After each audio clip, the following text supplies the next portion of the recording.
Muito bom. Isso é muito importante, viu, gente? Muito obrigado pela disponibilidade.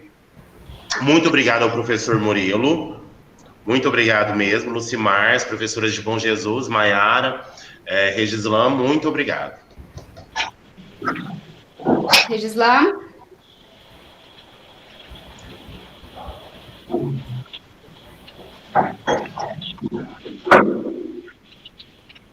Quer falar alguma coisa, Regislan? Tá fechado seu áudio.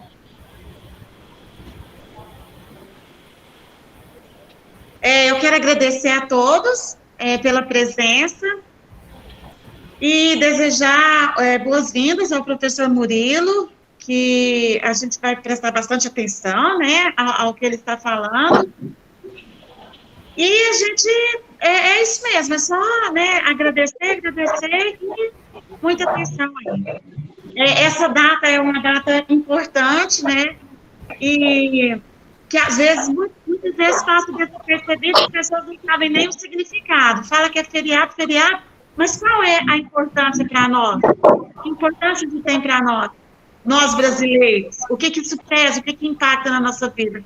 Então, são esses esclarecimentos que eu tenho certeza que ele vai nos fornecer.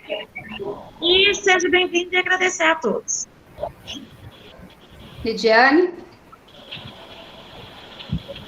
Boa noite a todos. Agradecer ao professor Murilo, né, pela presença. Obrigado por nos agraciar com essa live, né? E agradecer aos alunos também, né, pela participação, tanto os alunos daqui de Bom Jesus como os de Tumbiara. Então, agora, Regislan, vamos prestar bastante atenção, vamos aprender muitas coisas. Maiara? Novamente, boa noite a todos, né? Os que entraram e eu ainda não havia dado boa noite. Agradecer a presença do professor, né, que se disponibilizou a dar essa aula hoje, de um tema tão importante, né, para o nosso país. E agradecer aos alunos, né, que estão participando, que é muito importante a participação de vocês, né? O mais importante é a participação de vocês sempre nessas lives com a gente, né? Não deixando de participar, não deixando de aprender. Eu agradeço muito a presença de todos os alunos, tá? Pessoal, também quero agradecer, né, os alunos de Itubiara, de Bom Jesus. Eu sempre falo para os nossos alunos aqui que com essas lives vocês só têm a agregar, só têm a aprender, né? A gente não deixa, né, acabar aquele conhecimento que a gente tem, muito pelo contrário, só faz acrescentar algo na nossa vida, tá? Então, que vocês possam aproveitar esse momento, prestar bastante atenção, explorar o professor Murilo, né, professor? Com perguntas. Nós estamos aqui para auxiliar você também, Murilo, que você precisar, tá? De algum auxílio aí, a gente está aqui para poder te ajudar também, tá? Então, a noite é sua, Murilo. Ok, boa noite a todos. Agradeço o convite. Murilo, só um minutinho. Pessoal, fecha os microfones para não dar interferência, por causa do áudio, se não dá interferência, fica ruim. Quem está com o celular, só clicar na tela do celular que já vai aparecer para vocês o microfone e a câmera. Fecha só o microfone, por favor. Deixa eu dar um recado aqui antes de começar, meninos. Na hora que o professor Murilo for compartilhar a tela dele, onde que tá aqui, ó, as pessoas na chamada, você procura o nome dele, Murilo Godoy, apresentação, e clica para fixar, para aparecer só a apresentação dele na tela, tá bom? Para ficar melhor. Certo, meninos? Certo. Obrigado mais uma vez, boa noite, viu? Certo. Obrigada. Então, mais uma vez, boa noite a todos. Quero agradecer a professora Lucimar por esse convite também, a todos os professores, colaboradores do SESI, Bom Jesus, em Tumbiara. É com enorme prazer e satisfação que eu estou aqui para passar um pouquinho do meu conhecimento, que eu tenho em história, para vocês. Eu acredito que vai ser uma live muito importante, vamos aprender um pouquinho e quero oferecer o que eu tenho de melhor para vocês e também quero ter a participação de vocês, a gente dialogando, conversando, tirando as dúvidas, e assim a gente constrói uma boa educação para todos. Então eu vou estar compartilhando agora com vocês os slides da apresentação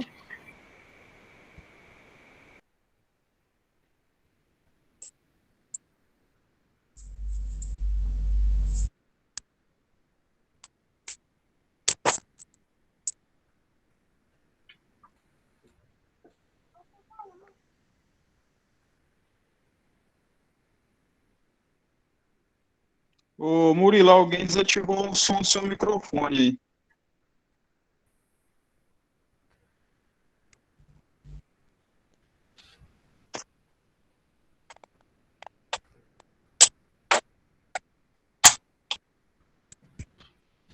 Você-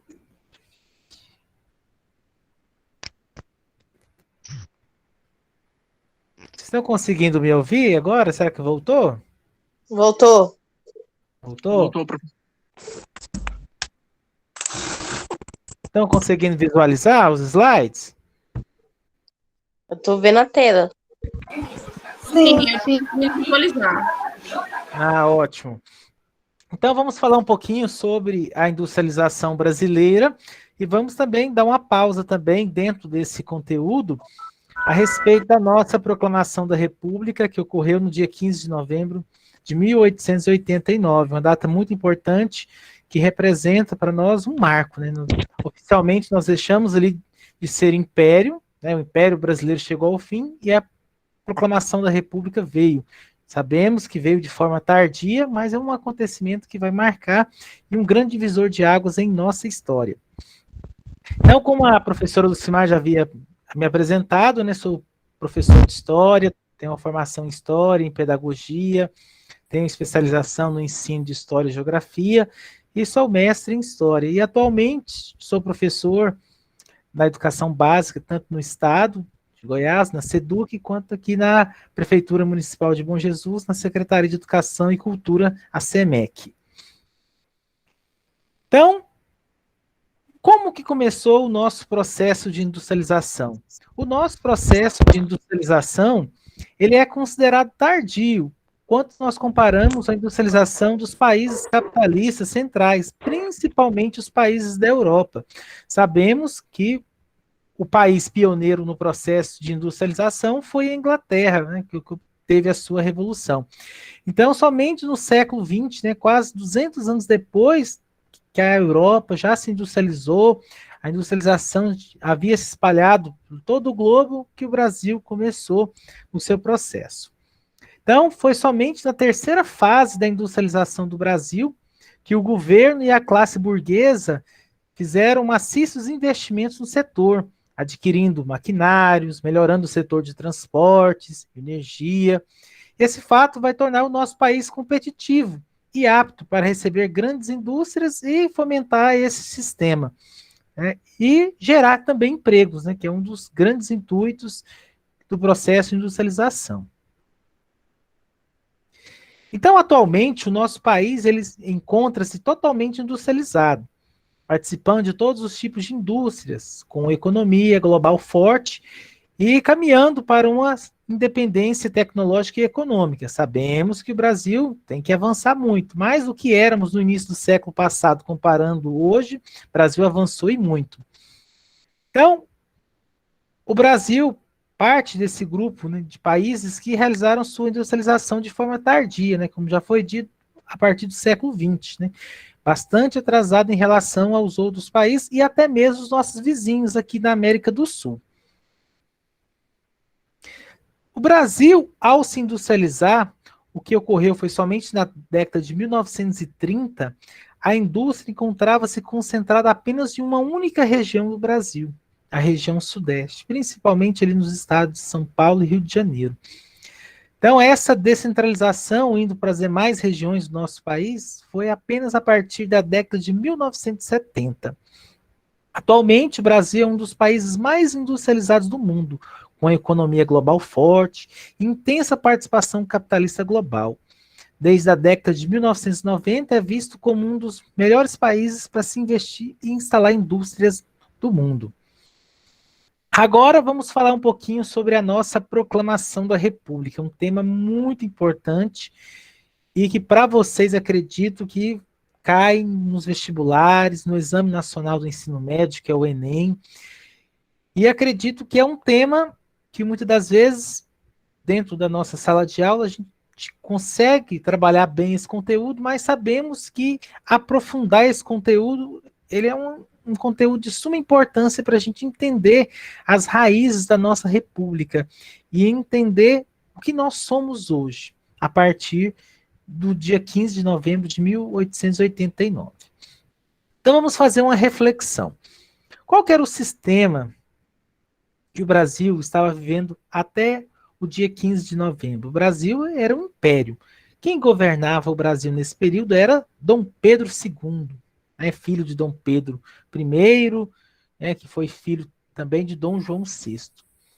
E Dom Pedro II já estava governando o Brasil, já tinha mais de 50 anos, né, um grande período, e já havia aqui no Brasil um certo movimento para que essa proclamação da República viesse a acontecer. Só que quando a gente observa os nossos vizinhos, Argentina, Uruguai, o Paraguai, eles já eram repúblicas bem antes do dia 15 de novembro. Só que por que o Brasil demorou tanto a ter a sua república? Alguns fatores nos ajudam a explicar um pouco sobre essa história.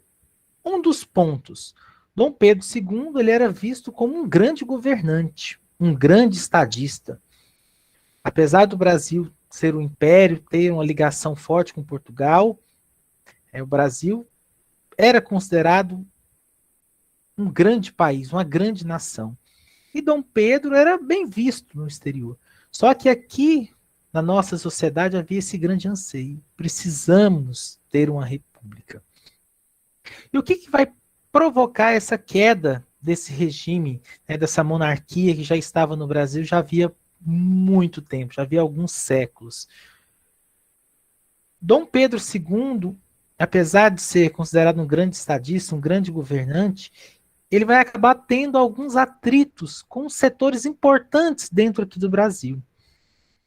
Dom Pedro II ele vai ter atritos com os militares, vai ter atrito com a Igreja Católica e vai ter atrito também com os ricos produtores de café, os ricos fazendeiros. Então, esses três grandes grupos, né, que até então dominavam o cenário brasileiro naquele momento, eles vão se unir e vão dar um golpe em Dom Pedro II e esse vai ser obrigado a se retirar, né, do trono e a partir daquele momento é proclamada a nossa república. Mas por que tudo isso é importante para nós? Porque é a partir desse momento que o Brasil ele rompe, né, com a sua monarquia, com seus laços, o Brasil ele volta a ter um outro olhar, um olhar diferente. E o Brasil já tinha uma economia preparada para dar início a esse grande salto que era o nosso processo de industrialização. Só que antes eu gostaria de apresentar para vocês algumas etapas do nosso processo de industrialização e tentar encaixar com o contexto da proclamação da República para vocês entenderem nos mínimos detalhes por que a proclamação da República, de certa forma, ela vai incentivar o nosso processo de industrialização. Então vamos lá. Vamos agora parar um pouquinho para estudar os principais períodos desse processo de industrialização aqui no Brasil. Então, o primeiro período do processo de industrialização no Brasil, ela vai ocorrer entre 1500 e 1808. Nesse período, o Brasil era colônia de Portugal. Então, nesse momento, não se falava em indústria no Brasil, pois o Brasil era uma colônia de Portugal. E, de certo modo, fazia-se restrição ao processo industrial, porque naquele momento não era interessante para Portugal. E a produção que existia aqui no Brasil era uma produção tradicional, com o uso da mão de obra local, mas sem grandes... como é que eu posso dizer para vocês? Não visando uma economia para fomentar o desenvolvimento local, procurando ali substituir as importações. Era apenas ali para uma espécie de subsistência, o mínimo possível, porque até então não havia investimentos, não havia também autorização para ter grandes produções aqui no Brasil nesse período. Então, nesse período, o Brasil totalmente dependente de Portugal. O segundo período, que vai ocorrer entre 1808 e 1930, né, quando houve a implantação de algumas indústrias no país, essas indústrias deveriam seguir algumas regras, como protecionismo econômico, instaurado aqui em 1828, o qual determinava que todos os produtos vindos de fora, especialmente de Inglaterra e Portugal, tinham uma taxação diferente. Ou seja, alguns produtos que vinham de outros países tinham uma taxação de até 24% de impostos quando chegava aqui no Brasil. Alguns produtos vindos da Inglaterra tinham uma melhor taxação. Os produtos ingleses tinham uma taxação de 14%. E os produtos vindos de Portugal, 15%. Então, de certa forma, essa relação que Portugal tinha com a Inglaterra vai influenciar muito a nossa situação aqui no Brasil, porque Portugal criou meios e caminhos para que o Brasil fosse bombardeado de produtos ingleses. Então, era muito mais interessante para quem morava aqui na colônia comprar os produtos ingleses, até mesmo em detrimento aos produtos portugueses. E a nossa indústria cada vez mais ficando atrasada, sem nenhum olhar diferenciado para essa questão. Então, basicamente, tudo vinha de fora. E as pessoas que moravam aqui, então, achavam isso até mesmo um luxo, né? Você ter certos produtos ingleses em sua casa, português, francês. Então, era comum as pessoas terem esse hábito. Mas isso vai mudar, nós vamos observar que isso vai mudar, essa mentalidade vai mudar. Então, mais tarde, em 1844, o valor da tarifa para os produtos importados subiu para 60%. Aí houve aqui agora algumas mudanças. Então, dessa forma, investir no setor industrial aqui no Brasil já passou a ser algo interessante e bem visto pela burguesia aqui do Brasil. Então, naquele momento, né, observou-se um certo declínio na nossa principal atividade econômica do país até então, que era o café. Então vão ocorrer fortes investimentos na produção industrial, isto é, em maquinários, transportes, também a melhoria nos portos aqui do Brasil, favorecendo assim um avanço da industrialização brasileira. Então as primeiras indústrias do país estavam ligadas à extração mineral e à produção de calçados, tecidos e alimentos. O terceiro período, que ocorreu de 1930 a 1955, foram observados alguns maciços investimentos no setor industrial, oriundos tanto de iniciativa privada quanto do governo brasileiro, na tentativa de alavancar o setor. Então foram realizados alguns avanços no setor de transportes, com a abertura de ferrovias e rodovias, e vão-se observar também o desenvolvimento do setor energético no Brasil, que é muito importante para a indústria.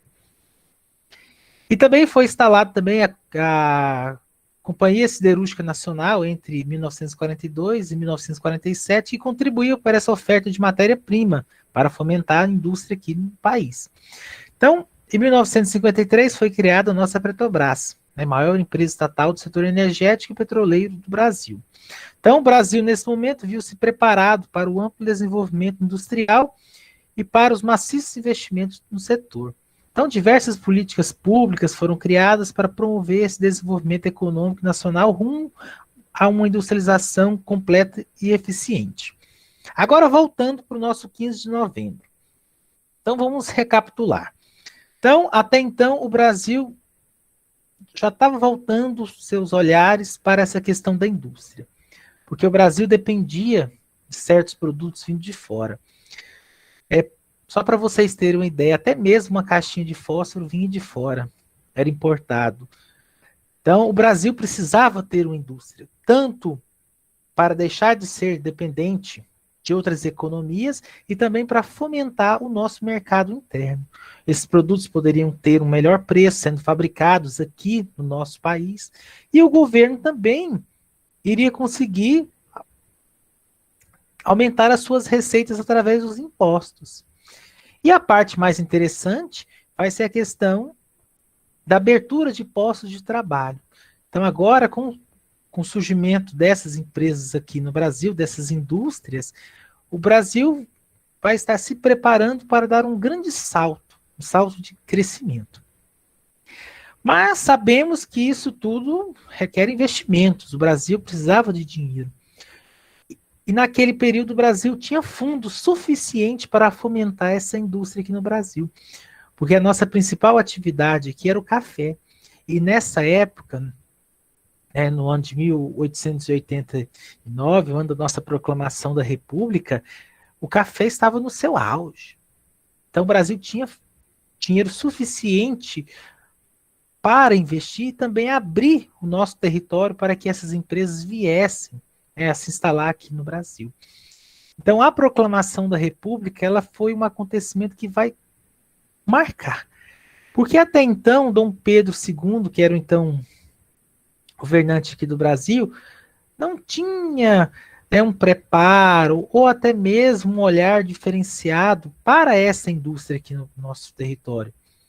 Porque até então o café alimentava todos os luxos ali da nossa coroa aqui no Brasil. O café agradava os principais fazendeiros aqui, que tinham um controle da nossa economia. Sabemos que nesse período o Brasil tinha e estava ligado diretamente ao campo. Só a partir do século XX, também observando o processo de industrialização, que nós vamos ter um acontecimento, que nós chamamos de êxodo rural, que vai ser a mudança maciça da população do campo para a cidade. Então, tudo isso você vai observando que a proclamação da República ela vai vir para dar um grande sacode. Porque agora o Brasil é uma república, o Brasil necessita de ter indústrias para substituir as importações, fomentar empregos e girar a nossa economia. E caminhando mais um pouquinho aqui para o quarto período, nós vamos observar aqui o período que vai de 1955 até os dias atuais, principalmente no período que o Brasil foi governado por Juscelino Kubitschek.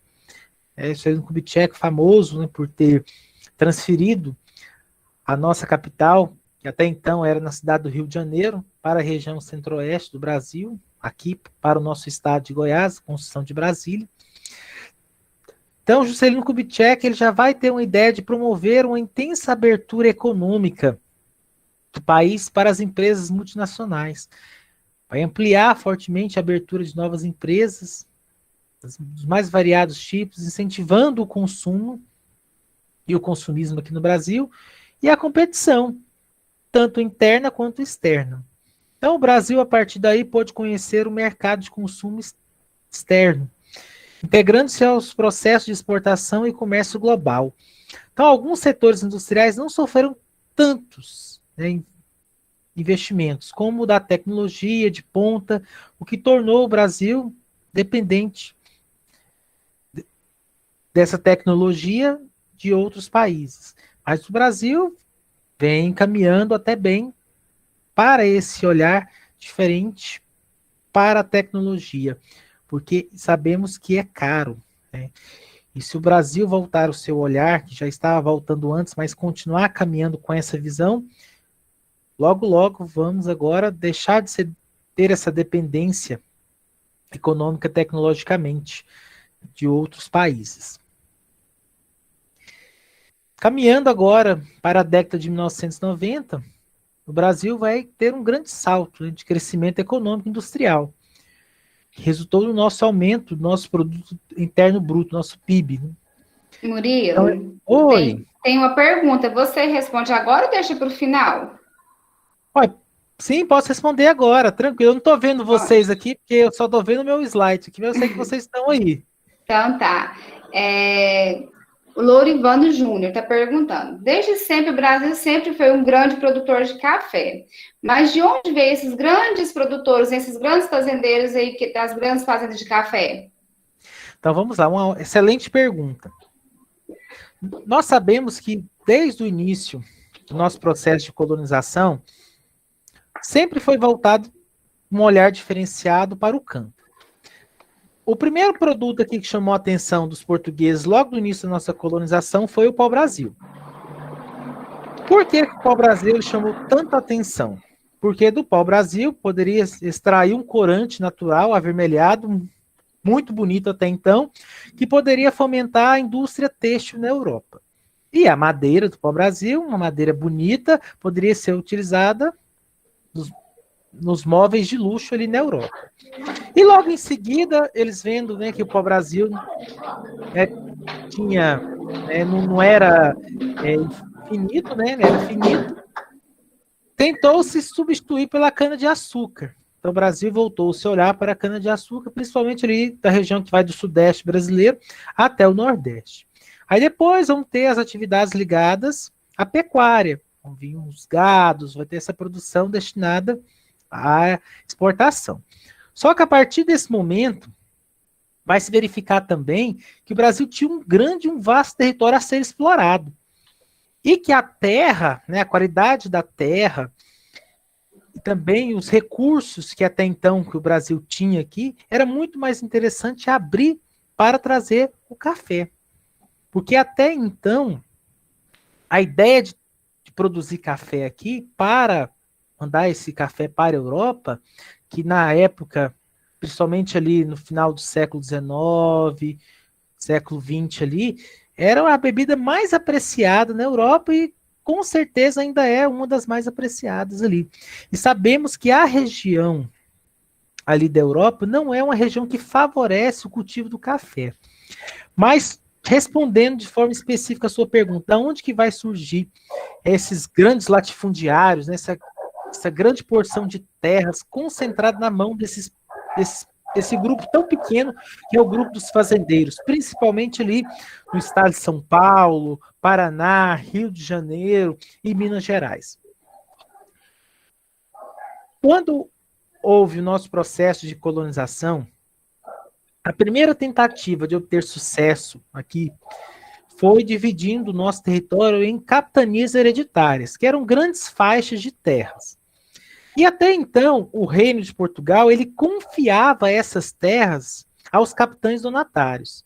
E esses capitães donatários, eles confiavam uma pequena porção de terra, um território menor, para os homens que tivessem coragem de sair de Portugal e vir para cá e trabalhar nessa terra. Mas qual que era o intuito do Reino de Portugal em confiar a administração ao capitão donatário e logo em seguida esse capitão donatário fazer pequenas doações? Essas doações nós chamamos de sesmarias. O que seria essa sesmaria? Uma pequena porção de terras, alguns lotes. E essas pessoas que conseguiam esses lotes passaram a trabalhar nessa terra, passaram a cultivar. Alguns foram para a cana-de-açúcar, outros começaram o cultivo do café. E as pessoas que foram conseguindo sucesso, né, agora respondendo sua pergunta com o café, foram conquistando mais terras daquelas pessoas que não tinham ali o intuito de trabalhar naquelas terras ou não tinham interesse. Então, devagarzinho, aquele pequeno proprietário de terra ali que recebeu aquele lote, conseguiu trabalhar bem no dele, foi conseguindo outros lotes e foi crescendo a sua grande propriedade. E com o processo de proclamação da República, boa parte dessas terras que até então pertenciam à coroa portuguesa, passou a pertencer a esses fazendeiros, eles passaram a ser dono. Até então, eles tinham recebido uma carta de doação, mas o Reino de Portugal poderia a qualquer momento revogar essa carta e pedir esse lote de volta. Porque você tinha algumas condições ali, uns pré-requisitos ali para estarem cumprindo ali. Um dos pré-requisitos de você estar trabalhando naquela terra no cultivo do café era estar pagando 1/5 da sua produção para a coroa portuguesa, em forma de imposto. Então, com a proclamação da República, algumas dessas terras foram ali oficializadas ali, ficando naquela família. Então, a partir daquele momento, você vai ter grandes produtores de café. E essa relação desses ricos cafeicultores, que eles vão também se alinhar também à questão política, porque é interesse, porque eles tinham interesse ali de preservar as suas propriedades, tinham interesse ali de estar participando da vida pública de forma ativa. E tanto Dom Pedro II no seu governo, quanto os primeiros presidentes da nossa república, vão ter essa ideia. Nós precisamos ter os ricos cafeicultores do nosso lado, porque é o nosso bem mais precioso. E esses ricos cafeicultores, eles tinham influência local e nacional muito forte.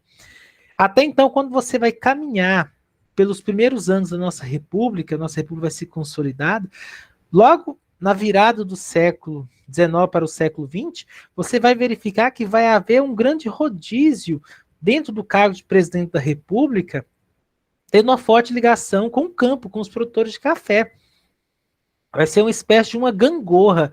Ora vai ser um presidente de São Paulo, ora vai ser um presidente de Minas Gerais, porque até então eram as principais potências, né, em nível de estado do nosso país. Minas Gerais, tendo as suas atividades ligadas ao campo, sendo representado pelo leite.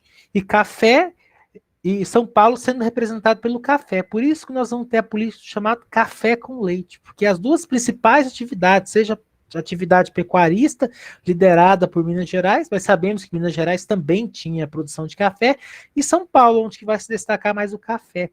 Então, por causa desse poder que veio também desde o processo de colonização lá atrás, fez com que essas pessoas conseguissem força para estar ali no posto mais alto do executivo brasileiro, que é o cargo de presidente da República. Lucinha? Tô aqui. Pergunte ao aluno se ele conseguiu entender, por favor, se ficou esclarecido, ficou algum ponto que ele não entendeu, porque eu dei uma viagem muito grande para responder a pergunta dele. Pergunte se ele conseguiu entender, por favor. Tá bom. Enquanto isso, eu vou seguir aqui, mas você pode me pausar aqui, tá? E se tiver outro aluno também querendo responder, estou aqui à disposição. Eu tô aqui, eu consegui entender. Agora, quais... Ah, perfeito, então. Obrigado. Obrigado. Agora, quais são os principais desafios que o nosso país enfrenta na atualidade, que giram em torno das questões de como minimizar essa certa dependência de outras economias, implementar planos governamentais e projetos que viabilizam uma maior produção de ciência e tecnologia para promover o desenvolvimento industrial. Sabemos que o Brasil ele conta com grandes parques industriais sofisticados, competitivos, de maneira descentralizada em todo o nosso território. Antes nós víamos uma certa concentração, né, uma centralização ali na região sudeste, principalmente ali São Paulo, Rio de Janeiro, Minas Gerais. Mas sabemos que o Brasil todo agora recebe essa indústria. Aí alguns até pensam assim, nossa, mas até mesmo a Amazônia, sim. Um dos maiores polos tecnológicos que nós temos aqui no Brasil está onde? Em Manaus. Ali tem uma indústria de ponta, né, principalmente ali quando nós falamos de tecnologia. E alguns setores, como setores farmacêuticos, automobilístico, eletrônico, energético, têxtil, alimentício, entre outros, né, bens de consumo e tudo mais, agroindustrial, está espalhado no nosso território. Voltando o nosso olhar aqui para Goiás. Aqui em Goiás nós temos grandes empresas, né, do campo farmacêutico, principalmente concentrado numa importante cidade goiana chamada Anápolis. Ali está um dos maiores polos farmacêuticos do Brasil. Está ali em Anápolis. Ali em Anápolis também nós temos a fábrica da Hyundai. Em Catalão nós temos a Mitsubishi. Então, até então, nós temos um bom desenvolvimento aqui no nosso estado quando a gente se compara em outros territórios, né? Agora, sobre a nossa proclamação da República. Vamos voltar um pouquinho aqui, vamos estar conversando mais um pouquinho sobre a nossa proclamação. Quando a Lucinha me fez o convite, né, vamos abranger um pouquinho sobre o contexto da nossa industrialização, não deixando de lado a nossa proclamação da República. Aí eu perguntei para a Lucinha assim, qual que é o ponto, né, que eu posso estar chegando com esses meninos, né, a respeito desse elo que liga tanto a proclamação da República quanto a nossa indústria. A palavra é o café. Por que que o café ele é tão importante? Tanto na nossa proclamação da República, porque vai ser a principal atividade, e os ricos cafeicultores vão ali se reunir para dar um golpe de Estado em Dom Pedro II e mandar ele embora para Portugal. Por que que o café se torna tão importante? Porque é através do café que o Brasil vai conseguir fundo suficiente para dar o primeiro passo concreto, uma consolidação do nosso processo de industrialização. E eu posso afirmar para vocês. Se não fosse o café, naquele exato momento, dificilmente o Brasil tinha dado aquele pontapé que deu ali no final ali do século XIX, virando para o século XX. Mas alguns vão dizer, mas a indústria iria chegar a qualquer momento no Brasil. Iria chegar, sim. Isso é positivo. Só que o Brasil ele precisava ter fundo, ele precisava ter um choque para dizer agora é o momento. E vamos iniciar o nosso processo de industrialização que nós precisamos, nós necessitamos. E o Brasil, até então, tinha ali engatinhado devagarzinho para consolidar esse processo de industrialização. Mas a associação que nós devemos fazer o café até então era a nossa principal atividade, o café estava ali dando altos lucros, tínhamos também, o café teve ali um certo momento ali na virada do século XIX, século XX, uma certa decadência, né? E já no século XX, o café deu uma queda brusca, principalmente porque outros territórios, principalmente aqui da América e outras regiões do mundo também estavam também ali cultivando café. E a crise, a principal crise econômica do século XX, que vai ser a queda da Bolsa de Nova York em 1929, vai escancarar um problema do Brasil. Porque até então o Brasil só exportava café, importava muito produto. Então, com a queda da Bolsa de Nova York em 1929, o mundo deixou de comprar café. E agora, o que vai ser do Brasil? O Brasil estava ali engatinhando para o seu processo de industrialização, tinha avançado. Mas aí, mais uma vez, vai cair a ficha do Estado brasileiro e vai dizer, nós precisamos ter uma indústria forte para não estar dependendo das outras nações. Então, a partir de 1930, que é quando Getúlio Vargas assume o poder aqui no Brasil, ele já começa a fomentar esse processo de industrialização, começa a dar uma grande abertura para que o Brasil crescesse, se industrializasse. Depois, nós vamos ver, já na década de 50, Juscelino Kubitschek, o nosso JK, já abrindo o nosso território para as multinacionais. Então, foi o período que o Brasil mais recebeu indústrias de outros países que tinham interesse em se instalar aqui. Sabemos que o Estado brasileiro ele dava incentivos, como isenção de impostos por um grande período, oferecia para eles um território, né, uma região que ele não tinha que pagar, não tinha que pagar nenhum aluguel, nem nada, nem comprar aquela terra para estar se instalando ali a sua indústria, seja ali na zona urbana, também seja ali próximo às grandes cidades. Então, tudo isso fez com que o mundo olhasse para o Brasil e verificasse que aqui nós temos pessoas, temos aqui uma população que também consome. Temos também uma sociedade consumista aqui no Brasil. Então, o Brasil tem mercado. O Brasil tem uma logística para se desenvolver, tem um vasto território até então a ser explorado. Então, tudo isso vai fomentar o nosso processo de industrialização. Quando a gente faz um paralelo com os nossos vizinhos, Argentina, Uruguai, o Paraguai, Bolívia, a gente observa que eles já estavam assim, anos-luz à frente do Brasil, já tinha se desenvolvido muito a sua indústria.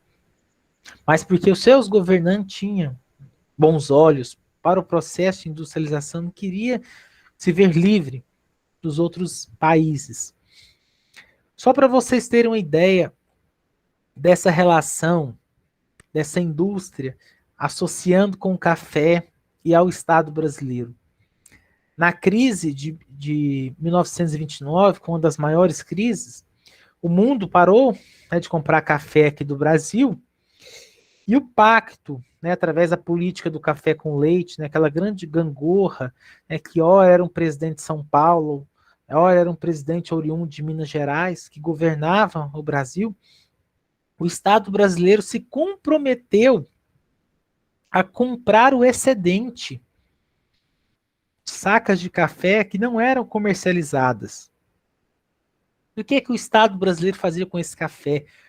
Porque o Estado brasileiro podia ficar no prejuízo, mas os ricos cafeicultores não podiam. O que o Estado brasileiro fez? Porque o Estado brasileiro é apoiado e alimentado pelos ricos produtores de café. Comprava esse excedente e queimava esse café. Mas por que o Estado brasileiro ele queimava? Não podia muito bem fazer uma ação e doar esse café excedente para a população? Mas isso não é uma característica do capitalismo. Porque até então era muito mais interessante você queimar o excedente, né, nos vagões dos trens aqui no nosso território brasileiro, do que dar para a população. Porque, de certa forma, você garantiu o preço desse café aqui no Brasil, que era o consumo interno. Porque se você doasse café, as pessoas não iam mais comprar. E, naturalmente, o preço desse café nas prateleiras das mercearias iriam também baixar. Então, não era interessante. Era muito mais interessante para os ricos cafeicultores e para o Estado manter o preço do café no nosso território como estava e tentar garantir aquela balança comercial favorável dentro do nosso Estado brasileiro. Trabalhando um pouquinho sobre a nossa proclamação, esse grande episódio histórico, que na verdade foi um primeiro golpe que nós tivemos em nossa história, que a história do Brasil, se você observa, você verifica que a nossa história ela é cheia de golpes, né? Então, o primeiro grande golpe da nossa história vai ser o golpe da proclamação da República. Por que nós afirmamos que foi um golpe? Porque até então o Brasil era governado por Dom Pedro II e essa ideia de proclamação da República não partiu dele.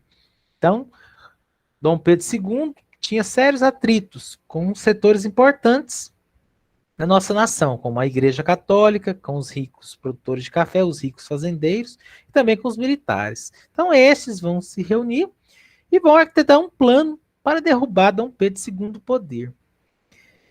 E eles precisavam de um líder. Quem que vai liderar esse golpe? Sozinho nós não tínhamos força suficiente para derrotar. E eles vão procurar uma pessoa que tinha um grau de confiança e de amizade com Dom Pedro II, que no caso era o Marechal Deodoro da Fonseca. E quando eles apresentaram essa proposta para o Marechal Deodoro da Fonseca, no primeiro momento ele recuou, não quis participar porque ele tinha uma certa amizade, uma aproximação com Dom Pedro. Só que até então ele vai ser convencido a liderar esse golpe diante da necessidade do Brasil. O Brasil precisava crescer, o Brasil precisava cortar esse elo, né, com Portugal, porque o Brasil já era independente de Portugal, já tinha, a nossa independência já havia ocorrido, já havia alguns anos, no dia 7 de setembro de 1822, o Brasil ainda continuava ali tendo um representante da família real portuguesa aqui governando o nosso território.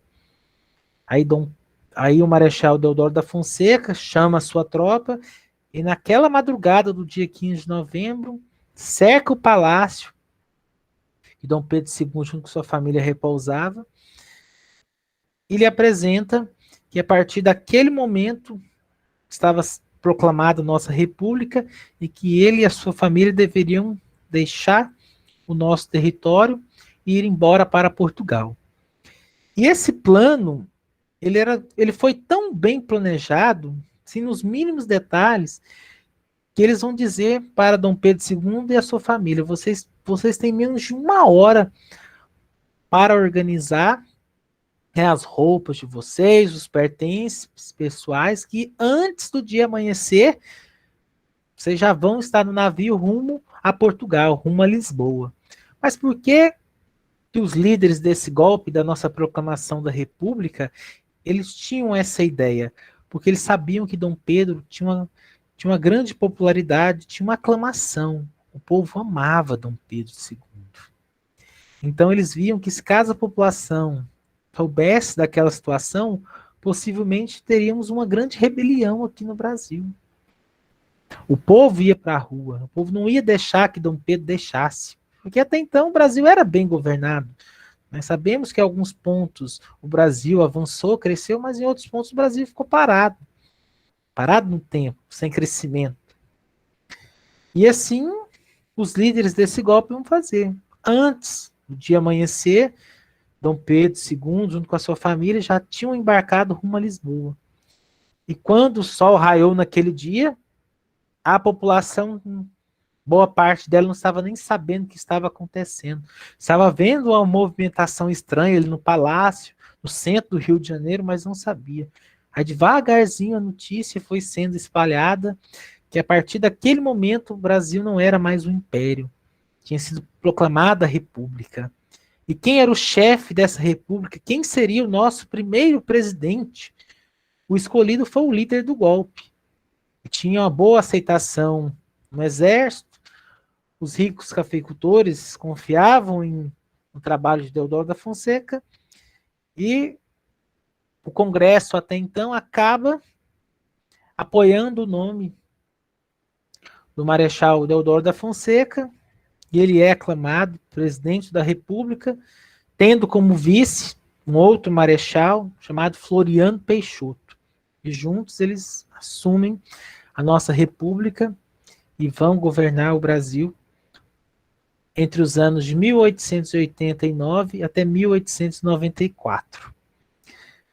E o Marechal Deodoro da Fonseca teve que trabalhar muito, porque até então teve que aglutinar apoio para elaborar a nossa primeira Constituição republicana, que é a lei maior que rege o nosso Estado brasileiro, porque o Brasil não precisava, o Brasil precisava de uma nova Constituição, porque agora o Brasil é uma república.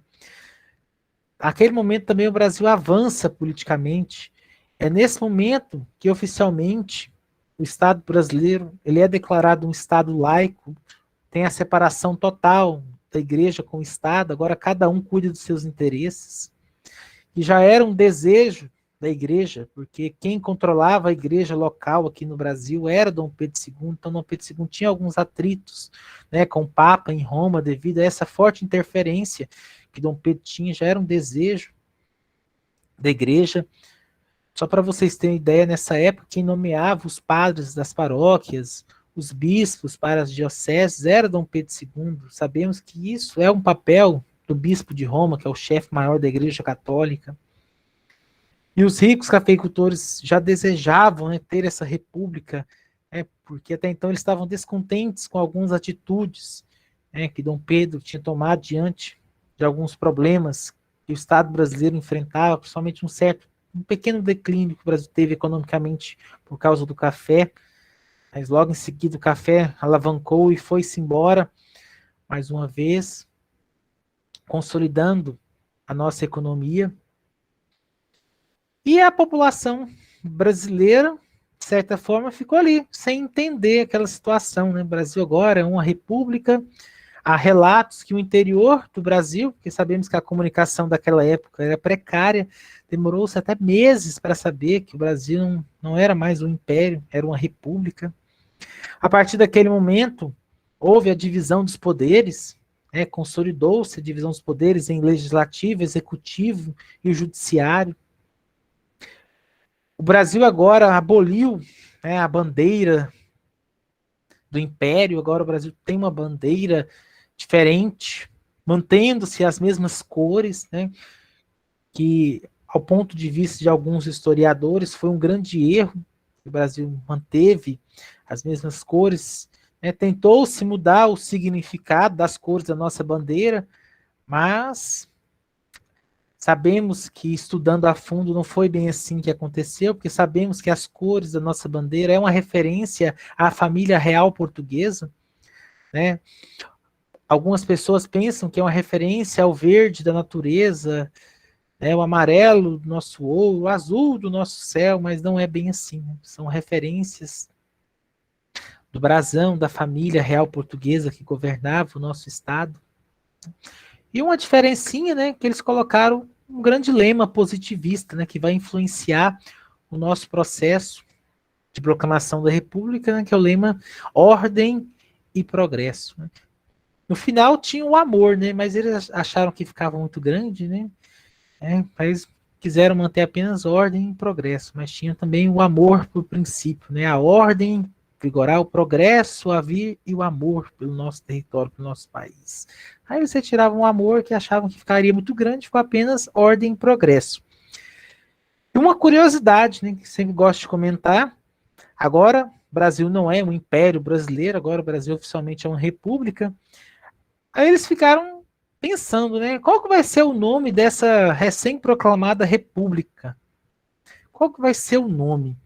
Alguém dos participantes aí sabe qual foi o nome escolhido para a nossa república? Quem sabe compartilha aí conosco, ver se vão acertar. Os professores também, se souberem também, pode estar compartilhando, ver se alguém acerta qual foi o primeiro nome que foi dado ao nosso território. Pessoal, o Vitor falou que quem acertar, ele vai dar uma premiação aí para vocês, tá? Ele acabou de passar a mensagem aqui para mim. Né, Vitor? Professor, Oi. eu acho que... Sim, tô te ouvindo, mas agora deu uma pausa. Pode falar, Breno. Pode deixar ele falar. Fala aí, Breno. Você começou a falar, pode falar. Professor, eu acho que, tipo assim, na minha opinião, eu acho que o Brasil é uma república, eu acho que é a República do Brasil. Falou não? Acho Posso que falar? Pode. Ilha de Veracruz. Na Ilha de Veracruz foi o primeiro nome, assim, que o nosso território, que a nossa colônia recebeu, né? Aí depois virou terra de Santa Cruz, né? Depois ficou Brasil, depois Império Brasileiro. Mas com a proclamação da República, qual foi o nome oficial que eles deram? O Brasil, esse território tem que ter um nome. Qual que vai ser o nome? República do Brasil? República Democrática Brasileira? Qual que foi o nome escolhido? Alguém tem ideia? Eu vou dar uma dica para você. Foi uma cópia barata de um país aqui da América. Foi uma cópia barata. Eles copiaram. Acho que eles estavam meio sem criatividade. Falaram, vou copiar esse nome aqui, vou só mudar o final. O professor pode chutar? Pode. Eu, assim, né, pelo pouco que eu sei, é Estados Unidos do Brasil? Isso, exatamente. O nome escolhido foi República dos Estados Unidos do Brasil, a cópia dos Estados Unidos da América. Né? Agora, uma outra curiosidade. Sabe qual foi o ano que mudou? Porque o Brasil não tem mais esse nome. O ano de 1967, os militares resolveram mudar. Assim, não, vamos deixar essa cópia barata de lado. Essa ideia de República dos Estados Unidos do Brasil. Mudou-se o nome. E quem tiver curiosidade, na cédula de reais está lá o nome oficial do nosso território. Hoje, atualmente, alguém sabe? Não mudou, não é mais República dos Estados Unidos do Brasil, agora é outro nome. República Federativa do Brasil? Isso, muito bem. Desde 1967, o Brasil oficialmente chama República Federativa do Brasil. Está na nossa cédula do nosso dinheiro. Então, são algumas curiosidades sobre a nossa república. A capital continuou sendo no Rio de Janeiro. Já era a capital do Império, com a proclamação da República continuou lá. Mas sabemos que desde antes da proclamação da República já havia esse desejo de tirar a capital do litoral. Alguém sabe por quê? Uma pergunta de $1 milhão. Quem gostaria de responder? Por que esse interesse dos governantes, desde antes de Dom Pedro II, de tirar a capital do litoral? Alguém sabe? Alguém tem uma ideia? Para ficar mais centralizado? Tem essa ideia também. Mas Oi? Porque no litoral fica mais fácil de ser atacada. Então, levanta para o Brasil. É o ponto-chave. Questão da defesa do território. Em caso de guerra, a capital seria a primeira cidade a ser atacada, ficaria no litoral. Mas uma outra ideia também é a ideia de facilitar o encontro das principais capitais, dos estados, facilitar também a questão de logística e o deslocamento, levando a capital para o meio do Brasil, né, para uma região central. E a região escolhida foi o estado de Goiás, que fica no coração do Brasil. Então, facilitava a conexão dos outros estados, das capitais, com a capital, no caso, que seria Brasília, retirando agora do Rio de Janeiro.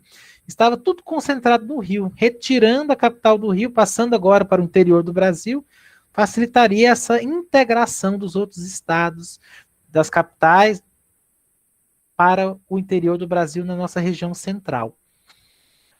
Agora, algumas curiosidades também sobre esse período que nós estamos falando aí também.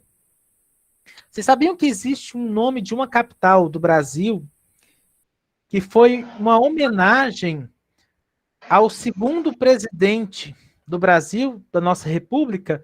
Na verdade, ele foi eleito vice-presidente, junto com o Marechal Deodoro, que foi o Floriano, só que aí o Marechal Deodoro ele renunciou, né, devido ao desastre da política do encilhamento do seu então ministro Rui Barbosa.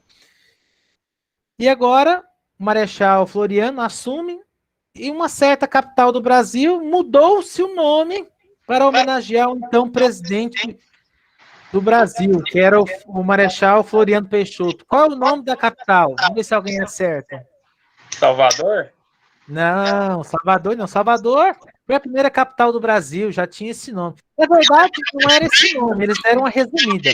Oficialmente, a cidade de Salvador era São Salvador de Todos os Santos. Aí, para diminuir, ficou só Salvador. Alguém respondeu correto aí, Florianópolis. Isso mesmo. A cidade de Florianópolis foi uma homenagem ao presidente Floriano Peixoto.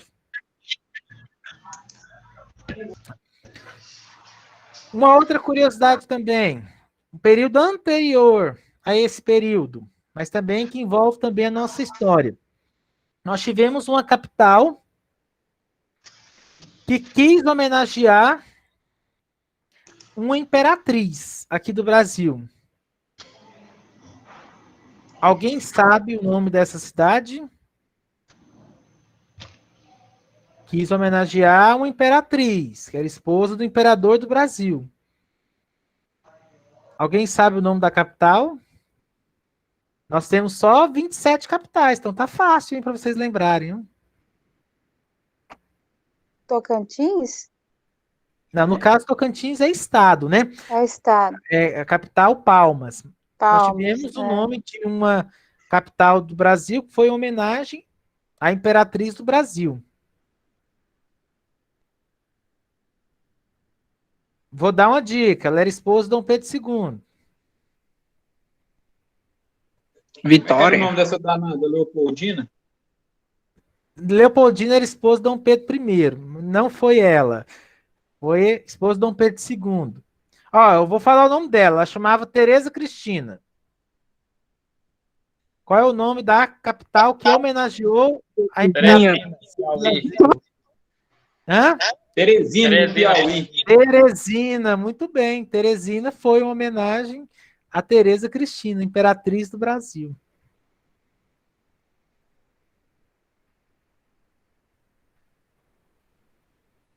Agora eu vou abrir perguntas para vocês. Acredito que vocês conseguiram assim, entender um pouquinho dentro, né, dessa grande viagem que eu criei do túnel da história, fazendo esse paralelo, apresentando um pouquinho sobre a nossa indústria, desde os primórdios, lá em 1500, no início da nossa colonização, até trazendo agora para o século XXI, dando uma pausa para a proclamação da República, foi esse grande acontecimento aqui no nosso território, na nossa história. Estou aberto a perguntas, dúvidas. Ô, professor, a independência foi comprada? Comprada em que sentido que você pensa? Comprada assim, tiveram interesses na nossa independência? Ou como que você... Tipo assim, acredita, na época, assim? Na época, assim, eu penso assim que tentou comprar, né? E deve ir para alguns países, parece, se eu não me engano. Ah, acho que mais ou menos eu consegui entender a sua pergunta. Você está falando que para o Brasil ter a sua independência oficializada, teve que pagar uma indenização para Portugal. É isso que você quer dizer? É, quase isso. É porque, no caso, observe bem, Portugal, né, era a nossa metrópole, era quem controlava tudo aqui, que conseguia grandes lucros aqui com a exploração do nosso território. Eles não queriam perder, daquele momento, né, a galinha dos ovos de ouro, que era o Brasil, que era a colônia mais próspera que tinha no mundo. E sabemos que Portugal tinha outras colônias, tinha colônias na África, tinha colônias na Ásia, e tinha aqui na América, que era o Brasil. Mas até então, a colônia mais próspera era o Brasil. Eles não queriam, de forma alguma, perder essa colônia. Então, a ideia da indenização foi uma tentativa, de certa forma, de tentar frear o avanço da consolidação do nosso processo de independência. Então, ou seja, a gente declara a independência de vocês mediante uma indenização. E até então, o Brasil não tinha fundos, o Brasil não tinha dinheiro para pagar essa indenização. Aí o Brasil vai pegar emprestado com quem? Com a Inglaterra. Então o Brasil mal vai se tornar independente, já vai ter ali a sua primeira dívida para pagar a indenização do nosso processo de independência. Mas sabemos que o nosso processo de independência foi um pouco complicado, um pouco tumultuado. Porque até então, Dom João VI, que era então rei de Portugal, rei aqui do Brasil, já observava que a qualquer momento isso iria acontecer, que os nossos vizinhos já eram independentes.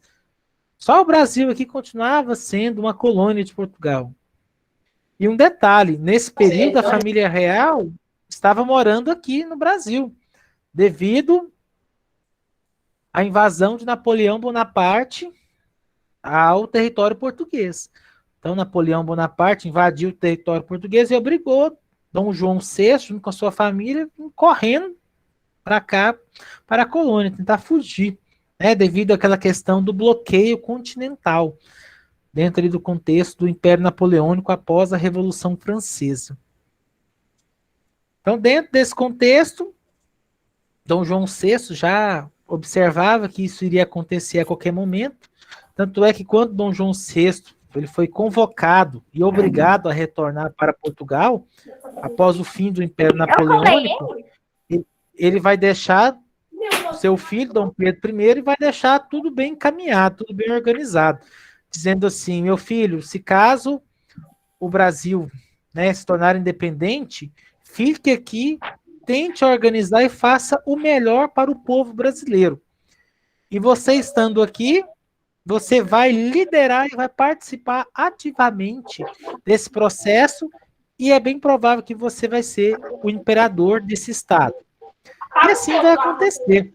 Então, Dom Pedro I ele vai liderar esse processo, né, vai ser um dos grandes líderes do nosso processo de independência, mas ele vai acabar sendo o chefe, né, desse novo império brasileiro. E nós sabemos que essa ideia de Dom João ter deixado Dom Pedro I aqui também era uma questão de diplomacia, porque o Brasil ele rompia oficialmente os laços com Portugal, mas tinha uns laços eternos, né, que é os laços familiares. Era o que ligava o Brasil a Portugal, não era mais a questão da colonização, mas sim da família real portuguesa. Então, Dom João VI governava Portugal, seu filho, Dom Pedro I, governava o Brasil. E, diferentemente dos outros territórios vizinhos aqui do Brasil, o Brasil manteve, mesmo após o seu processo de independência, alguém, né, um integrante da família, que antes colonizava o nosso território. Então, quando você observa o Paraguai, Argentina, Venezuela, o Chile, com o processo de independência desses territórios, quem assumiu ali, seja ali após o processo de independência, com a proclamação da República, ou a proclamação da República demorou um pouquinho em alguns estados, foi alguém nascido ali no próprio território, não alguém ligado à família real que controlava todo aquele território dentro do processo de colonização. Mais alguém gostaria de estar perguntando? Alguma observação? Estou aberto, estou aqui para tirar as dúvidas de vocês. O que vocês têm? Não briguem, apenas um para estar falando, perguntando. Murilo, eu quero só perguntar, posso? Sim, à vontade. Então tá. Na verdade, é mais uma afirmativa. Se o Brasil é um país tão industrializado, né, ao seu ver, por que ainda é um país subdesenvolvido? Você tem tantas riquezas, tantas indústrias. Isso, assim, no caso, para resumir, seria uma relação de poder. Porque até então o Brasil sempre foi dependente de outras economias.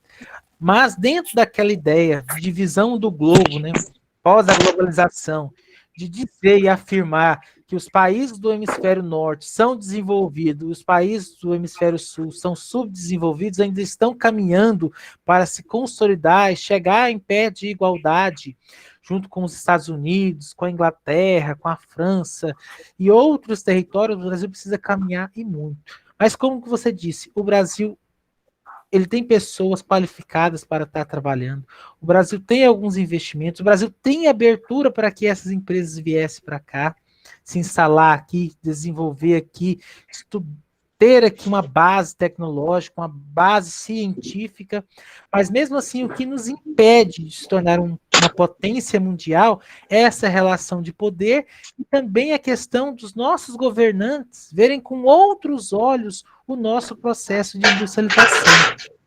Porque até então, você tem um território organizado, você tem políticas de incentivo. Só que boa parte dos nossos governantes, dentro da relação de poder, também dentro daquela ideia de privilegiar alguns negócios fora, relação econômica, acaba que impede o Brasil de se tornar uma grande potência. E sabemos, né, não adentrando muito nesse tema, que é um tema polêmico, é a questão de muitas das vezes nosso país a corrupção. Que a corrupção ela nos impede de dar esse grande salto de crescimento, porque algumas empresas lá fora pensam assim, eu não vou mudar para o Brasil, sabemos que lá o governo dá incentivo, tem mão de obra qualificada e tudo mais, mas o Brasil é uma grande bagunça, o Brasil está ali numa situação tão difícil. É corrupção para todo lado, muitas das vezes um presidente nosso envolvido com corrupção, sua família, governos anteriores, grandes escândalos. Então, muitas das vezes isso acaba atrapalhando, né, que essas empresas pudessem vir para cá, se instalarem aqui e desenvolverem. E, de certa forma, também, nós vamos observar no nosso dia a dia que algumas empresas que já estão aqui pensam da seguinte forma, né, grande parte delas.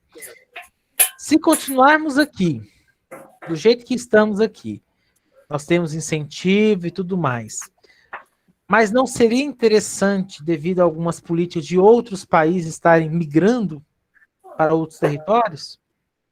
Então, as grandes empresas, infelizmente, que já estão aqui, infelizmente, algumas estão migrando para outros territórios.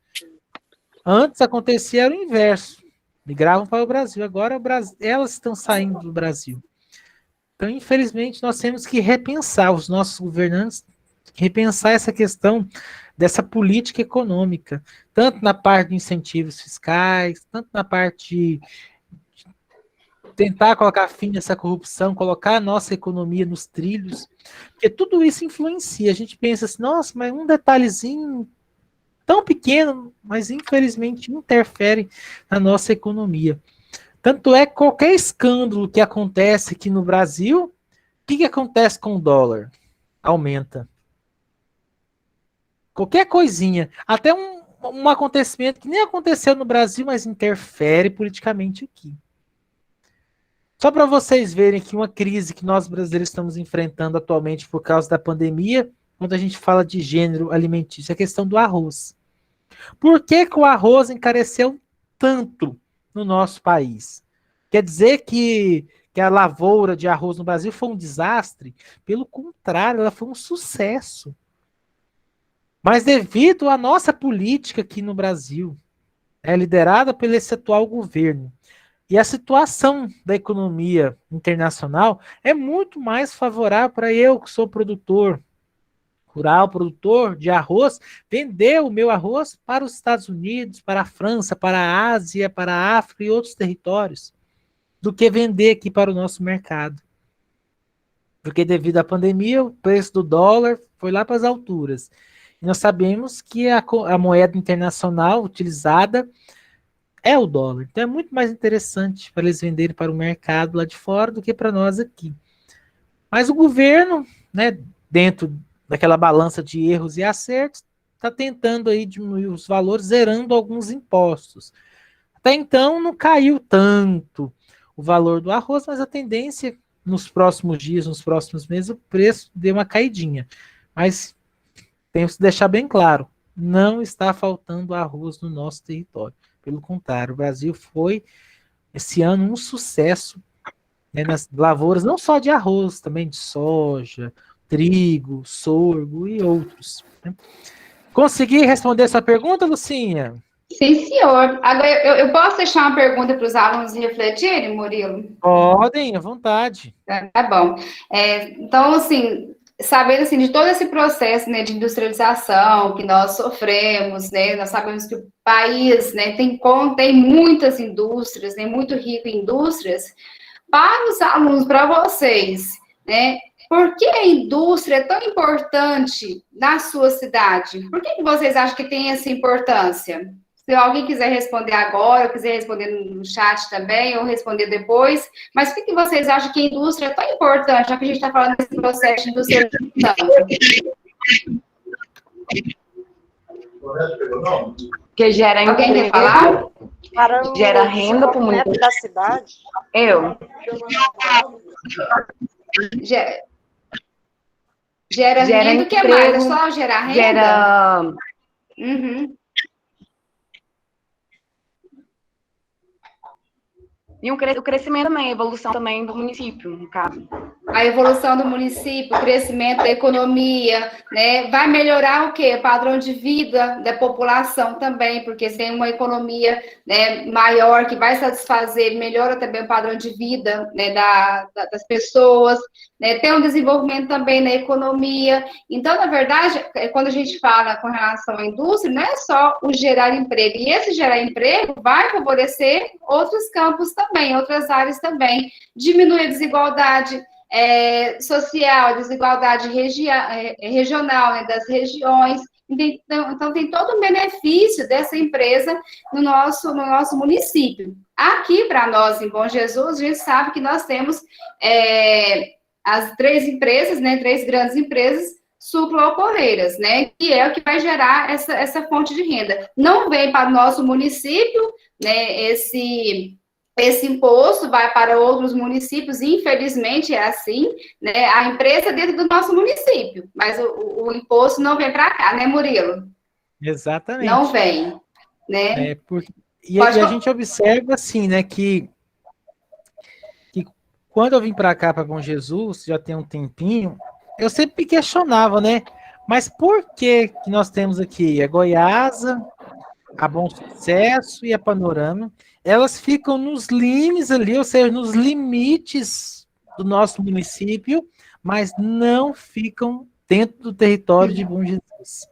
No caso, a Goiasa fica em Goiatuba, né? A Bom Sucesso Bom Sucesso fica em Goiatuba também, não é? Bom Sucesso, Goiatuba, e a Panorama em Tubiara, não é? Essa questão aí de limite, eu acho que a Goiás, no caso, se eu não estiver enganada, é alguma intervenção política que teve na época. Foi isso aí.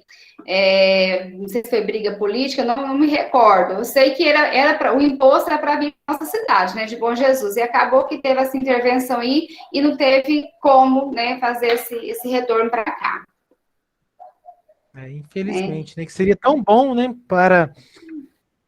para fomentar também o crescimento da nossa cidade, porque sabemos que a existência aqui da Goiás, do Panorama, da Bom Sucesso aqui, para Bom Jesus e região também, nessa oferta de empregos para a cidade é o máximo, é um grande acontecimento. Porque nós sabemos que cidades do interior, principalmente aqui de Goiás, também de outros estados brasileiros também, a oferta de emprego, infelizmente, ela é pequena. né? E essas empresas estando aqui, acaba que emprega muitas pessoas e até atrai pessoas de outros estados, principalmente da região norte e nordeste do Brasil. Quantos vieram de lá para cá de forma específica para trabalhar nas usinas? Então, isso também é muito interessante. E o dinheiro circulando no nosso município, na região, no nosso estado. Isso é muito interessante também. Hein, professor? Boa Sim. noite. Boa noite. Do SESI Itumbiara. Pegando esse gancho seu aí, e assim, essa semana eu estava trabalhando com os meus alunos, e aí ficou uma dúvida de um aluno meu, o seu Eurípides, ele até ficou de pesquisar e ver direitinho sobre essa questão. Tomando esse gancho aí, dessas pessoas que vêm de outras regiões para o estado de Goiás, para a região centro-oeste, e sobre o que você falou sobre a questão do rural, porque é uma afirmativa já pedindo uma complementação. O êxodo rural, na região centro-oeste, ele não é visto na questão da industrialização como foram nos grandes centros, São Paulo, né, Minas Gerais. O êxodo rural aqui, ele não ocorreu dessa mesma forma. E assim, isso aí vem de encontro ao que o senhor acabou de falar, que nós temos trabalhadores que vieram de outras regiões, né? O que acontece aqui nessa região, não sei se o senhor concorda, mas aqui na região centro-oeste, o que aconteceu? Antes eram grandes territórios praticamente sem dono nenhum, né?